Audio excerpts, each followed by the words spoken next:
Неволята. Народни приказки. Някога, много отдавна, живял един дървар. Бил беден, но честен. Имал двама силни синове и често ги взимал да му помагат в работата. Впрягали старото магаре и отивали в гората. Там събирали дърва и ги товарили на каруцата. Вечер се връщали у дома, разтоварвали дървата и сядали да вечерят.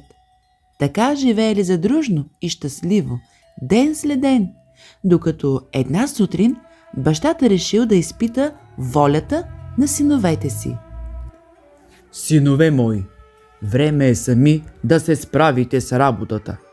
Пораснахте здрави, силни и не се плашите от тежка, но честна работа. Време е да отидете в гората да съберете дърва, без моя помощ. Впрегнете магарето, тръгнете на път и се потрудете в дъбравата. Аз ще ви чакам у дома и ще ви помогна да разтоварите, когато се завърнете до вечера. Наслука! Синовете се зарадвали, задето най-сетне баща им ги смята за достатъчно големи, че сами да вършат работа, и започнали да се стягат за път. Единият отишъл да впрегне старото магаре, а другия попитал баща си: Тате, а какво ще стане, ако някоя злина ни сполети? Може да се щупи каруцата или пък магарето да се нарани. Какво ще правим? Кой ще ни помогне, ако замръкнем насред тъмната гора? Баща им се усмихнал и продумал: Ако нещо лошо ви сполети, ако се щупи колело на каруцата или магарето си навехне крак, много лесно ще се избавите от бедата. Ама как? Попитали в един глас синовете му. Ще повикате неволята, тя ще ви помогне.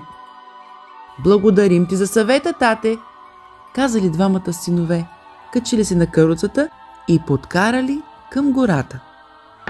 Дълго пътували към гората, щом пристигнали, веднага се заловили за работа. Без да се маят, синовете събрали сухи дърва, натоварили ги на каруцата, вързали ги добре, за да не изпаднат по обратния път и подкарали към къщи. Ала не щеш ли? Насред пътя едно от колелата пропаднало в една дупка. Оттекнал страшен трясък и каруцата спряла. Магарето опитало да продължи напред, но изобщо не успяло дори да помръдне. Слезли двамата братя и се зачудили що да сторят. По-малкият брат веднага се сетил за бащината си за ръка и казал: Бате, нали помниш какво ни каза тате? Ако нещо се обърка, да повикаме на помощ неволята. Вярно е, съгласил се по-големия брат. Двамата си поели дълбоко дъх и викнали колкото им глас държи: Неволя! Неволя! Ела да ни поправиш каруцата! Ала колкото и силно да викали, никой не им се претекал на помощ. Момчетата викали дълго, ала неволята така и не се появила. Свечерило се, месечината се показала, а от неволята нямало и следа. Разсърден, по-малкият брат казал: Бате, ето се видя, че тая неволя няма да ни помогне. Ами, дай ние сами да си поправим колелото. Съгласил се по-големия брат. Двамата заедно запретнали ръкави и криво-ляво поправили колелото. Качили се на каруцата, подкарали магарето и полека-лека се прибрали вкъщи живи и здрави. Излязъл бащата да ги посрещне, а синовете му тоз час захванали да се оплакват: Тате, да знаеш, че тази неволя никак не ни помогна. Едното колело на каруцата се струши насред пътя и ние сторихме както ти ни заръча. Викахме неволята, викахме я, ала тя не дойде. И как тогава поправихте колелото? Усмихнал се баща им. Сами го поправихме, за да се приберем на време, тате.